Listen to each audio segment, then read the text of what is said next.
السلام علیکم ورحمۃ اللہ وبرکاتہ۔ بسم اللہ الرحمن الرحیم۔ نبی اکرم صلی اللہ علیہ وسلم کا قرب حاصل کریں۔ مسند احمد، حدیث نمبر 6735۔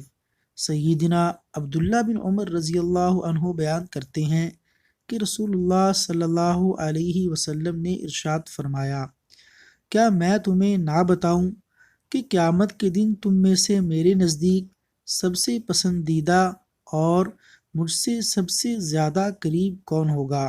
سب لوگ خاموش رہے تو آپ صلی اللہ علیہ وسلم نے اس بات کو 2 یا 3 مرتبہ دہرایا۔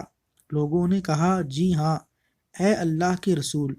تو آپ صلی اللہ علیہ وسلم نے ارشاد فرمایا، تم میں سب سے زیادہ اچھے اخلاق والا، یعنی سب سے زیادہ اچھے اخلاق والا قیامت کے دن آپ صلی اللہ علیہ وسلم کے زیادہ قریب اور محبوب ہوگا۔